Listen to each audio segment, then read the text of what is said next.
guys, it's me, the Afro. So today I got myself a new Switch and also Animal Crossing because I have absolutely way too much of a love for anything that comes in a custom color. I have no idea why. Someone needs to assist me with this. Now, just to give you a heads up, I haven't actually played a huge amount of this game, mainly so then that way I don't spoil too much of it for you, and also because it took quite a bit of time to download onto my Switch, if I'm honest with you. The one downside of the new Switch is, unlike the Pokemon Let's Go one, where it has the software pre-installed and it just gets you to register it to your Nintendo account, this actually comes with a code in the box that you have to redeem that still means you have to wait until it's downloaded. It's not really too much of a big deal, but it's a little bit annoying, in all honesty. It would have just been better if it worked in the let's go way, but I'm guessing it's just to make sure that if your Switch is for whatever reason misbehaving, you still have a way to play the game. I'm not 100% sure. So let's get started with the most important thing, and oh my goodness, this thing is pretty. Look at it, it's great. Now, the last time I played a Animal Crossing game was genuinely New Leaf on the 3DS, and that looked pretty good, especially with some of the 3D effects, but playing the version on the Switch is just a lot cooler. Yeah, you don't have 3DS 3D, but, you know, it's 2020. I don't think we need that anymore. You get started, of course, choosing your character's name, giving your character a birthday, which is most probably going to be yours, like what mine is. That's a reason for you guys to either send me a present or, you know, subscribe on April 6th. That would be a very nice thing for you to do. Thank you very much. Afterwards, you get to also choose how your character looks. Now, of course, I'm going to pick to make mine look a bit closer to me, and there were lots of different options, so it took me a bit longer than expected to actually set up my character. Get ready to spend likely, not exactly, you know, like Sims amount of time setting up your character, but a good maybe, you know, 10 or 15 minutes choosing what type of eyes and what type of hair you want. Plus side, yet again, much like most Nintendo games, there isn't an Afro option, so I kind of just had to pick this because it was the closest one. Nintendo, if you're watching this, can you please put an Afro into something? Pokemon, like Animal Crossing, something. I need an Afro, okay? Now, of course, when you land on the island, you start with a tent, so you gotta find a place to put your tent down and everyone else's tent, which is great. It's basically how you set up your home. It lets you put it anywhere you want on the island that at least you can reach. Now, of course, me being the selfish one, I chose to put it near a bit of the island where I had a nice, easy walk to the beach because I like having water.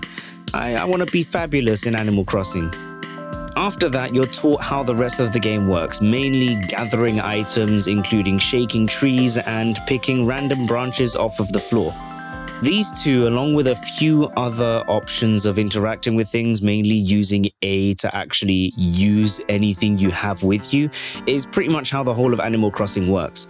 Overall, it's a very relaxing experience, whereas normally with some games you'll have a very specific goal. With Animal Crossing, other than maybe making money and collecting things and wanting to get more furniture for your tent or for your house, you're kind of left to your own devices. If you want to decide to make a lot more in terms of planting flowers or planting trees for any sort of fruit that you want, then you can do that. If instead you want to go down the route of fishing or catching bugs a bit more, you can do that as well. It's a pretty nice thing to play, especially during these sorts of times. If you're not necessarily able to go outside that often or you're kind of in a lockdown situation, this is something that genuinely I think would be quite a nice game to play. Once you finish the first day and you actually go to sleep, you get a warning/notification from everyone's favorite KK, who is a musician in this universe. If you don't know about that, you need to play New Leaf or one of the other Animal Crossing games. It's brilliant. But yeah, he tells you that your time will sync with time in real life. Now, of course, you could maybe try and be naughty and change your time on the Switch. I don't necessarily think that that's the best idea. In all honesty, I think the best option is to leave it running as it is. Both because it kind of means that you're not messing with your Switch all the time just to be able to play the game, but also it kind of ends up feeling like an extension of outside. If it's daytime outside, you get day inside and it's sunny or maybe rainy or whatever the weather in Animal Crossing is at that time. One great addition for the game, as opposed to the previous games where you had a catalog, is that you have Nook Miles. What are Nook Miles? I'm assuming something that helps you make money. I'm not 100% sure, but they come in a little achievement book, and I quite enjoy them. You get to see them on your Nook phone, which, according to Tom Nook, is better than the smartphone you're currently using. Make of that what you want. I don't think it's better than the smartphone I'm using, but sure, why not? Of course, this game is best played with friends, so if you have a Nintendo Online subscription, you're gonna get a lot more out of this than someone without. It doesn't make it impossible to play single player, however. I've played New Leaf at least for a good few hundred of hours without actually having connectivity with friends, maybe only really connecting online or with some of my friends who play once or twice in a while. You're still able to get quite a bit out of it, but connecting with friends does make it easier for you to collect some of the rarer items if they're the sharing type, as well as, you know, just trade some bits and pieces like hats.